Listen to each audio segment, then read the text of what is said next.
Book 10 of 2019 was The Power of Vulnerability by Brene Brown. Brene Brown is a PhD researcher in shame, and I listened to this on audiobook. It seems like a collection of talks that she's given, perhaps across a couple of days, so I don't know if it is actually a book, because it's very kind of just like how she's talking, so I don't know how that would translate to a book. It must be though, because she talks about it like it's a book. If you're interested in just kind of like a snippet of what this is about, she has done a TED talk. I think it's one of the most watched TED talks, so in that kind of remit, so she's, you know, very widely known about it, and I've, you know, had people around me who've mentioned her name before, so she's obviously widely kind of known. This book was really interesting because it made me realise a lot about myself and a lot about my own shame and my own vulnerability and my own armour and things like that. So it was very kind of illuminating for me to understand that about myself and to become more self-aware.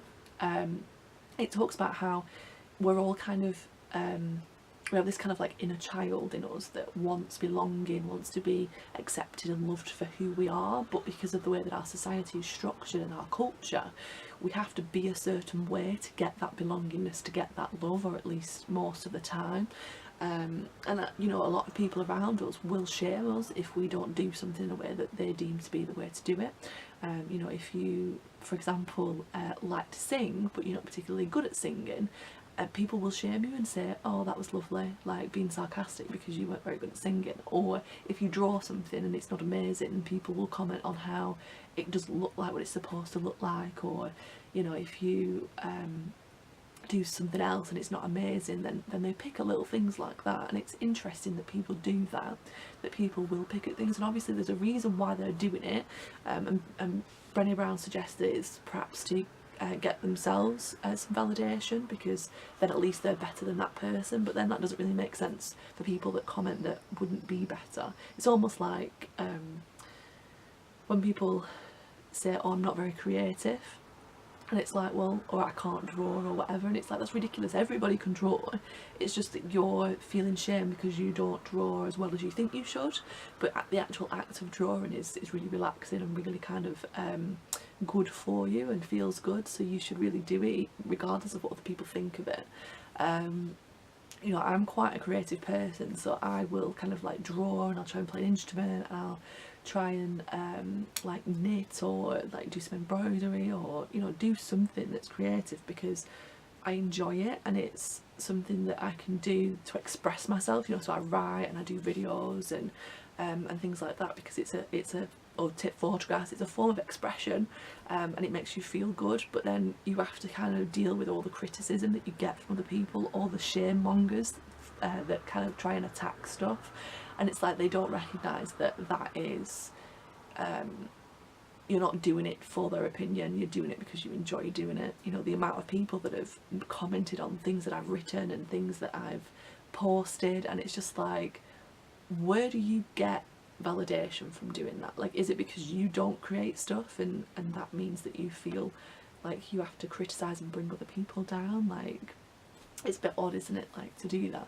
But having said that, you know, because it's a cultural thing and you're just so used to doing it, like, I've found myself doing it sometimes. Like, if somebody burned some food or something, I'd take the mick out of it, and it's not, I guess you're not doing it to be horrible, but it is creating that shame in that other person that they can't do it right and whatever. And so I've become more mindful of things that I'm saying. I'm trying not to criticise others and stuff, and kind of accept that that's bringing that person joy and that I should like back off. I mean, there's a situation where there's a few people around me that are creating a lot of noise because they're enjoying themselves a lot, and I have been quite shameful towards them, but I recognise that that's a trigger from my own past when I've been loud and enjoying myself, and I've been told to be quiet and I've been shamed into being quiet, and that probably explains why as an adult now my personality is to be quite contained and quiet, because of those past things that have happened. It was interesting because Brene Brown talks about how perfectionism comes from trying to avoid criticism and shame, and so it's almost like you're trying to be perfect so that you'll avoid it. But in the end, she talks about how that won't help you out, because by putting armour on to protect your vulnerability and to kind of protect yourself, that you actually give off this air of being quite unusual, like quite inhumane, because people aren't perfect and it's a bit odd to be perfect, and kind of you can't really connect with people because you have to be vulnerable in order to be empathetic. So you have to kind of put yourself in that person's position and remember a time that when you were in that position, and you can only do that by being vulnerable with that person. So if you're putting your arm around and you're saying, oh, I don't feel that, I don't get that, then you're not going to connect with that person because you can't show that empathy. Oh, that was another thing she was talking about, how she like did this she read out this story about how there were this family and they'd have a really good day, and it was Christmas and they were in the car and they were singing along to all the Christmas carols and really having a really good time. And there's a big like SUV in front of them. Is it SUV? What's this? That's a car, like a big lorry, articulated lorry in front of them. What happens next? And then a lot of people will say they're going to crash and they're all going to die, because we're kind of almost like conditioned that we can't, when we feel joy, we can't just experience that joy and be grateful for it, because we have this sense of foreboding and that something bad is going to happen, and so we kind of almost push that joy away and not experience it, because we've been kind of shown in movies and things around us in our culture that something bad will happen to kind of replace that joy. So it's almost like we prevent ourselves from that vulnerability so that we don't get disappointed.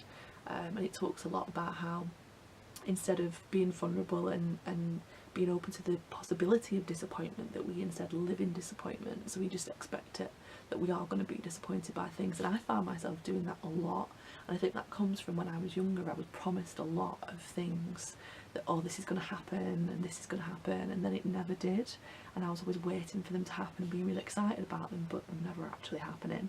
And so that kind of means that now whenever something's going to happen, like if I get excited about it, I'm then looking for reasons why I was wrong to feel excited, and so then I get disappointed by something. Oh, you shouldn't have been excited. And then now it's got to the stage where I'm just disappointed all the time, because it's better than hoping that it's going to be good and then it not being.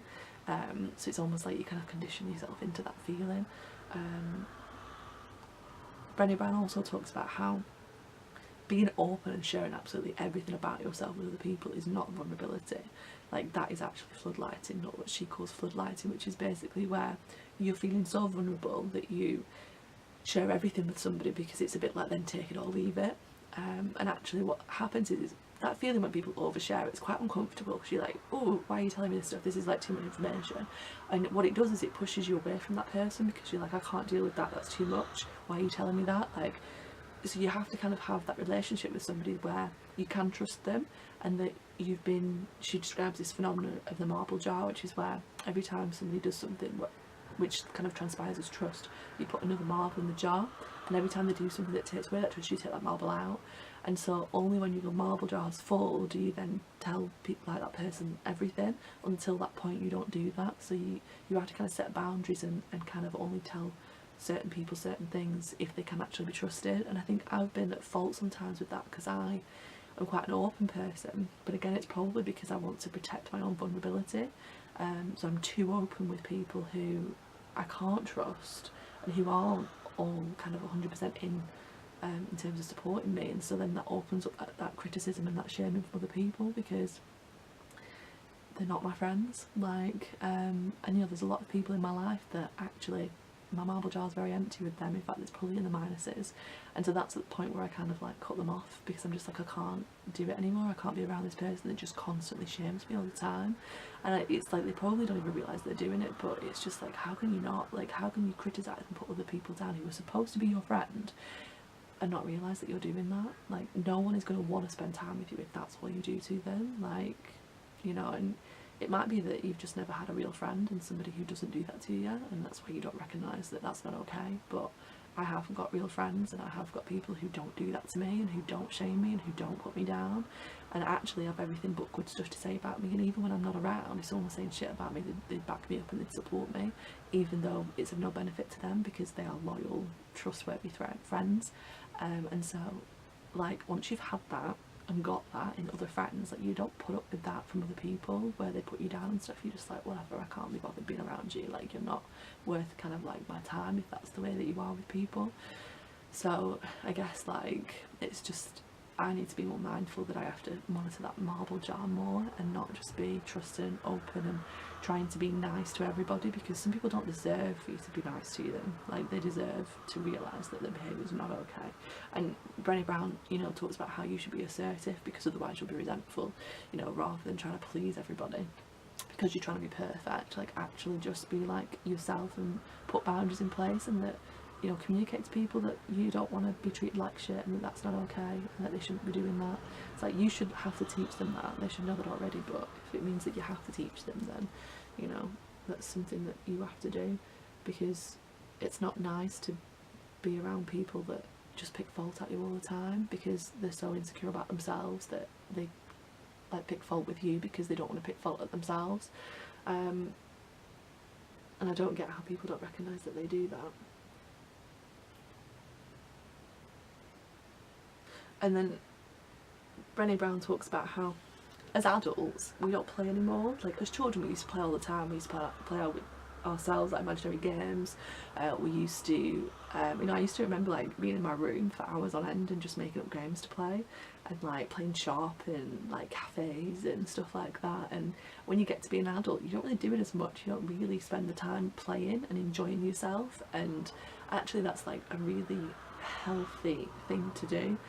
And we kind of almost shame ourselves out of being goofy and being silly because we feel like that's something to be criticised. And I always remember being at school and being called serious by, in fact no, I wasn't called serious, I called myself serious in a drama class, because you had to think of some adjective to call yourself that began with your letter of your first name.